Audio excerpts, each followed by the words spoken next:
বিএনপির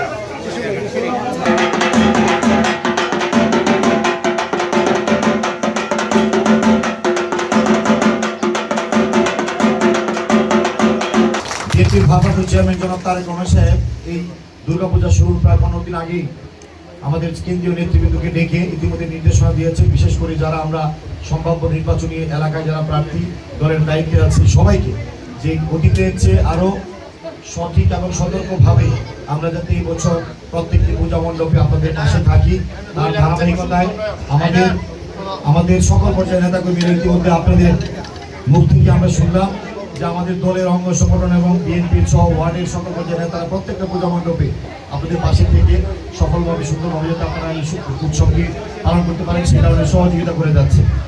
আসলে ধর্মীয়ভাবে আমরা আলাদা ধর্মের হতে পারি, কিন্তু মানুষ হিসেবে আমরা সবাই দুনিয়াতে আমরা সকলেই মানুষ এবং সবার উপরে মানুষত্ব তাহার উপরে নাই, এই কথায় আমরা সবচেয়ে বড় মনে করি। আজকে আমরা এই যে সংখ্যালঘু সংখ্যাগরিষ্ঠ এই শব্দটাই আমার পছন্দ নয়। আমরা কে ছোট কে বড়, কে সংখ্যায় খুব বেশি আর কম সেটা প্রশ্ন নয়, প্রশ্ন হলো আমরা সবাই দেশের মানুষ, ধর্ম যার যার কিন্তু রাষ্ট্র সবার। আমরা সবাই মিলে একসাথে চলবো, একসাথে চলেছি। অতীত ইতিহাস ঐতিহ্য মুরব্বীরা যে রেখে গেছেন, এই প্রজন্মের আমরা যারা আছি এটাকে আরো সুসংহত করতে হবে, মজবুত করতে হবে। মোনালিসা হেভি ফ্লো 15 পিস প্যাকেটের সাথে 8 পিসের একটি প্যাকেট একদম ফ্রি। আপনারা দেখেছেন হিন্দু সম্প্রদায়ের এই উৎসবগুলো যখন হয় মুসলমানদের আরো বেশি আগ্রহ থাকে, আরো বেশি সতর্ক অবস্থানে আমরা থাকি, কারণ কিছু বিচ্ছিন্নতাবাদী, কিছু দুষ্কৃতিকারী কিছু অনাকাঙ্ক্ষিত ঘটনা করে এটা আমাদের উপর চাপিয়ে দিয়ে ধর্মীয় একটা বিভেদ তৈরি করার জন্য চক্রান্ত করে থাকে। আমরা সেই কারণে সবসময় আপনাদের চেয়ে বেশি আমাদের বেশি উদ্বেগ উৎকণ্ঠা থাকে, মাথা ব্যথা থাকে। তাই সবসময় যে সম্প্রীতি আমরা রক্ষা করে চলেছি। ভৈরবের প্রত্যেকটা পূজা মণ্ডপে আমাদের নেতাকর্মীরা আমাদের দলের পক্ষ থেকে নির্দেশনা এবং তারা শেষ পর্যন্ত আপনাদের বিসর্জন না হওয়া পর্যন্ত আমাদের সর্বোচ্চ সতর্কতা অবস্থানে আমরা আপনাদের পাশে থাকবো। শুধু আমরাই নয়, আমি ধন্যবাদ জানাই উপজেলা প্রশাসন, পুলিশ প্রশাসন এবং জেলা প্রশাসন সহ সবাইকে, আইন শৃঙ্খলা বাহিনী সহ সকলেই আপনাদের পাশে থেকে আপনাদের সহযোগিতা করে যাচ্ছে।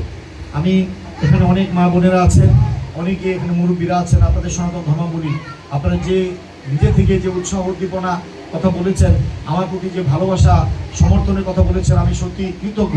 আমি একজন নগণ্য একটা রাজনৈতিক দলের কর্মী।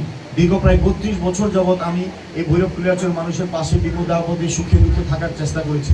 রাজনীতিতে সবারই ভীষণ থাকে, চিন্তা থাকে, উদ্দেশ্য থাকে। উদ্দেশ্যটা কোথায় গিয়ে শেষ হবে সেটা একমাত্র উপরওয়ালাই বলতে পারে, কিন্তু চেষ্টাটা থাকতে হবে আমাদের। আজকে এই ভৈরব কুলিয়ারচর আমাদের যে শূন্যতা, এই জায়গাতে আমাদের একজন অভিভাবক, একজন নেতৃত্ব প্রতিষ্ঠা করতে হবে, সেই সুযোগটা কিন্তু আগামী কয়েক মাসের মধ্যে দেশবাসীর সামনে আসছে। সেই কারণে এই ব্যাপারে আপনাদের এই প্রার্থনার দিনে, এই বৃহৎ একটা উৎসবের দিনে আমি বলবো আপনাদের ওই উপাসনাতে আপনাদের এই প্রার্থনার মধ্যে এটাও রাখবেন যাতে একটা ভালো কিছু হয় এই ভৈরব কুলিয়ারচর মানুষের থাকে।